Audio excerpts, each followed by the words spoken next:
E aí, pessoal, tudo bom? Então, no nosso estudo de ótica geométrica, nós vamos começar falando sobre os espelhos planos, certo?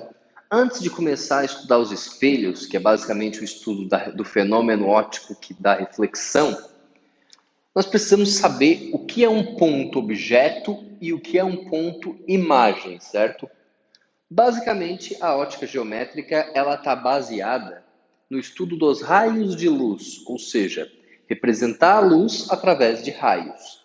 Esses raios eles não existem na realidade, eles não têm, eles são só uma representação física. Você não vai ver um raio de luz, certo?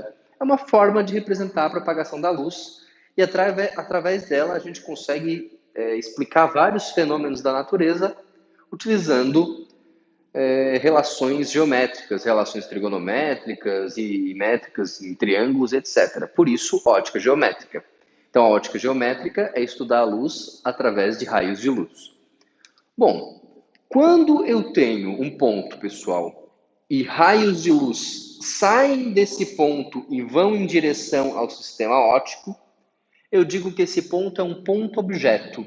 Então, eu tenho aqui um sistema óptico, que pode ser um espelho, pode ser uma lente, pode ser uma lupa, pode ser uma luneta, pode ser qualquer coisa, certo? Eu tenho um sistema óptico. Se eu tenho um ponto e os raios de luz saem desse ponto em direção ao sistema óptico, esse é um ponto objeto.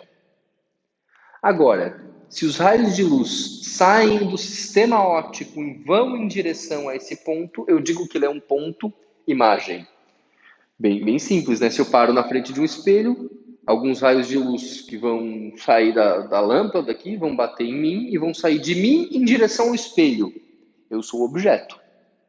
Esses raios vão refletir no espelho e vão formar a imagem. Então, depois de interagir, ou seja, depois de refletir com o sistema óptico, eles formam a imagem. Antes de passar pelo sistema óptico, certo? Antes de passar pelo sistema óptico, eles saem do objeto. Então, os raios saem do objeto em direção ao sistema óptico, do sistema óptico em direção à imagem. Esses objetos e imagens, eles podem ser classificados de três formas. A gente diz que um ponto objeto ou ponto imagem é real quando ele é formado pelos próprios raios, ou seja, quando os próprios raios de luz se cruzam, certo? Aquela intersecção é um ponto real. Pode ser um ponto objeto ou um ponto imagem real. Quando, pessoal, são os prolongamentos desses raios que se cruzam, ou seja, os raios eles estão divergindo, mas se tu prolongar eles, tu consegue fazer com que esse prolongamento se encontre, a gente diz que é virtual, certo? Que é um ponto objeto ou um ponto imagem virtual. E quando os raios não se encontram, ou seja, eles estão paralelos, é porque é um ponto objeto ou ponto imagem impróprio, certo? Porque os raios se encontram no infinito. Eles são paralelos, né? Vão se encontrar no infinito. Como isso é um pouquinho complicado, galera, em geral vocês falam disso no ensino médio de uma maneira superficial, vamos ver aqui esses exemplos, ó. Eu tenho um ponto A, certo? E um ponto B em cada um dos casos. E eu vou classificar se o ponto A e o ponto B são ponto objeto ou ponto imagem, real, virtual ou impróprio. Vamos lá, primeiro para o caso A. Esse ponto A, galera, tem dois raios que saem dele, refletem aqui, né? Eles batem nesse sistema óptico e refletem, e os prolongamentos se encontram no ponto B. Primeiro, olhando para o ponto A. Os raios saem dele. Então, os raios se cruzam a partir dele e vão para o sistema óptico. Vai do A para o sistema óptico. Então, o A é um ponto objeto, certo? É o próprio raio, não é o prolongamento. Então, é um ponto objeto real. Agora, esse raio refletiu e depois de refletir, ou seja, depois de interagir com o sistema óptico, ele formou o ponto B. Então, o B é um ponto imagem. Só que não é o raio que está se cruzando, é o prolongamento desses raios. É um ponto imagem virtual, porque se forma pelo prolongamento. Na letra B, o A galera, os raios estão saindo do A e indo em direção ao sistema óptico. Então, o A é um ponto objeto. São os próprios raios e não os prolongamentos. É um ponto objeto real. Agora o B. O B, pessoal, ó, percebam que os raios passaram pelo sistema óptico, nesse caso eles sofreram refração, né? Eles atravessaram o sistema óptico, e depois que formaram o ponto B, o B é o ponto imagem. Só que esses raios não se encontram, eles estão paralelos, ó, eles se encontram no infinito, né? Então, se está se formando no infinito, é um ponto imagem impróprio, certo? E agora na C, aquela mais complicadinha, aquela de colocar na prova. Olha só o que acontece na C. Esses dois raios, pessoal, eles vão em direção ao sistema óptico. Eles refletem, só que o prolongamento deles se encontra. O A não está se formando pelo encontro dos raios que estão indo para o sistema óptico. Então, o A é um ponto objeto. Mas os raios estão refletindo. O que está se encontrando, galera, é o prolongamento dos raios que chegaram, que atingiram o sistema óptico. É um ponto objeto virtual. Certo? E o B? Bom, os raios bateram no espelho e se encontraram. Então aqui é um ponto imagem, porque esses raios aqui são os raios que já passaram pelo sistema óptico. Só que são os próprios raios, não são? Não é o não é o prolongamento desses raios. Se é o próprio raio, é um ponto imagem real. Muito louco, né, galera? Então, ponto objeto virtual, ponto imagem real, ponto imagem impróprio, ponto objeto real, ponto imagem virtual, certo? Sempre seguindo isso aqui. Se vai daquele ponto até o sistema óptico, é objeto. Se sai do sistema óptico, é para o ponto, é imagem. Quando é o próprio raio, é real. Prolongamento é virtual. Se sai paralelo, é impróprio. Não tem segredo. Bom, agora que a gente já tem essa noção básica da ótica geométrica, a gente pode propriamente falar das características do espelho plano. Posso adiantar para vocês que isso aqui era um espelho plano. Isso também era um espelho plano. Quando nós representamos um espelho plano, a gente coloca esses risquinhos na parte que seria espelhado, atrás do espelho, né? Então, seria tu aqui, aqui seria atrás do espelho, certo? Então, na parte contrária à parte espelhada. O que vai acontecer, pessoal? Basicamente, vamos tratar os objetos aqui como sendo objetos reais, tá? Então, o objeto vai ser real. O que vai acontecer? Os raios vão bater no espelho, vão refletir, e esses raios que refletiram vão formar uma imagem. Então, a imagem de um espelho plano, ela é sempre virtual, partindo do princípio que o meu objeto é real, tá? João, e se não for? Bom, se não for, vocês viram isso aqui agora. O objeto real formou imagem virtual. O objeto virtual formou imagem real. Na verdade, quando a gente fala de um espelho plano, o certo é dizer assim, ó, o objeto e a imagem têm sempre natureza diferente, ou seja, sempre no espelho plano, o objeto real forma imagem virtual, o objeto virtual forma imagem real. Objeto real, imagem virtual, objeto virtual, imagem real. Então, beleza. Estou partindo do pressuposto que o objeto é real, que é a grande maioria dos casos, então a imagem vai ser virtual, certo? Percebam, galera, que a imagem, ela, por ser um espelho plano, ela apresenta uma simetria.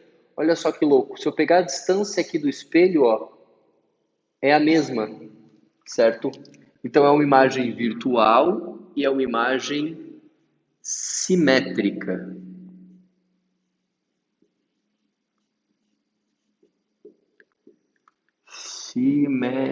Vou fazer o I igual, né? Simétrica. Certo? O que isso quer dizer? Quer dizer o seguinte, pessoal. Se eu estiver na frente de um espelho plano e eu estou a 2 metros do espelho, a minha imagem vai estar também a 2 metros do espelho. Se eu tenho 1,80 m, a minha imagem vai ter também 1,80 m. A imagem é simétrica, certo? E essa simetria acaba fazendo o seguinte, pessoal. Imagina o seguinte aqui, ó, eu tenho a letra F, eu sempre uso esse exemplo. Vou dividir ela em 1, 2, 3, 4, 5 pontos. Cada ponto desse aqui é um ponto objeto real. Então, pela simetria, eu sei que a imagem deles vai estar à mesma distância. Ó. Esse ponto, a imagem dele vai estar aqui. Esse é um ponto imagem virtual. Esse ponto, a imagem dele vai estar aqui. Ó. Se eu pegar esse ponto, galera, a imagem vai estar aqui. E esse ponto real lá ó, vai formar uma imagem virtual aqui. Esse ponto aqui vai formar essa imagem. Agora vocês já brincaram disso na infância aí, ó, faz um liga-pontos aqui. O que aconteceu? A imagem, ela ficou virada, né? Esse virada recebe um nome. A gente diz que a imagem é enantiomorfa. Enantiomorfa. O que é enantiomorfismo, pessoal? É revertido. Isso todo mundo já percebeu. Tu para na frente do espelho e levanta a mão direita, a tua imagem levanta a mão esquerda. Certo? Isso é uma imagem enantiomorfa. Ela é revertida, certo? Então, revertido é isso, é o contrário. É como se fosse as nossas mãos. Elas são enantiomorfas, porque elas não são iguais, certo? Se eu botar uma na frente da outra, ó, elas não se sobrepõem, certo? Essa palavra enantiomorfo vem do latim, eu acho, e justamente ela significa não se sobrepõe. Quer dizer o quê? Que a gente pensa que é igual, mas não é igual, ó, é diferente, é revertido. As mãos, elas são imagem no espelho uma da outra, certo? Elas são enantiomorfas. O pessoal da química, eu como engenheiro químico que sou, talvez lembre desse nome enantiômeros ou enantiomorfos. Alguns compostos na química, pessoal, eles apresentam isomeria. Quer dizer o quê? Eles são formados pelos mesmos átomos, certo? Eles são a mesma função orgânica, só que a distribuição deles em torno do átomo faz com que eles sejam imagem no espelho um do outro. A gente chama isso de isomeria ótica. Basicamente, o que é isomeria ótica? Tu tens duas moléculas lá e elas não são exatamente iguais, elas são imagem no espelho uma da outra, certo? Tem lá o enantiômero que desvia a luz polarizada para a direita e o enantiômero que desvia a luz polarizada para a esquerda, né? O destrógeno e levógeno. Por que é enantiômero, pessoal? Porque são duas moléculas que são enantiomorfas, elas são imagem do espelho uma da outra, ok? Então, beleza, a imagem de um espelho plano, ela é virtual, simétrica e enantiomorfa. Uma ressalva aqui para esse virtual, eu estou considerando que o objeto é real, que é a grande maioria dos casos. E para a gente finalizar essa parte de espelhos planos, vamos ver como é o campo visual de um espelho plano, pessoal. Imagine o seguinte, então, ó. Eu tenho aqui um espelho plano e aqui um observador que está olhando para esse espelho. Como que eu posso determinar o que esse observador enxerga através do espelho? É bem simples, pessoal. Vou prolongar o espelho aqui, ó, e vou fazer com esse observador uma imagem dele dentro do espelho. Vou rebater ele para dentro do espelho. Seria o seguinte, né? Ó, aqui formando 90 graus, certo? Eu só prolonguei o espelho e o observador aqui.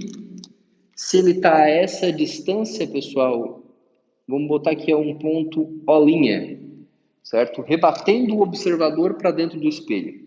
Isso aqui é como se fosse uma vista de cima do espelho, né? Agora, se eu considerar que essa aqui são as bordas do espelho, ó, esse é o tamanho do espelho, a partir desse ponto O', traça duas retas aqui, ó, nas bordinhas do espelho.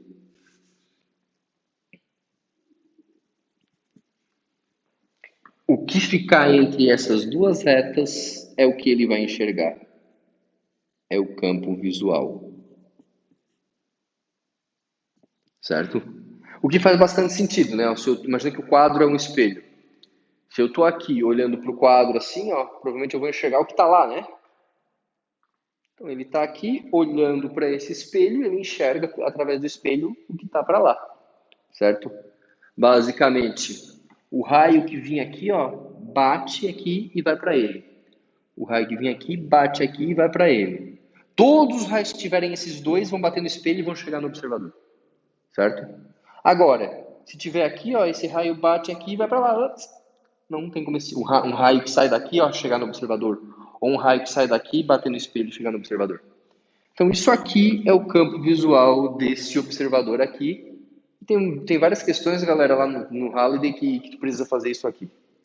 Beleza? Então, essa foi a nossa primeira parte de ótica geométrica, que é a parte de espelhos planos.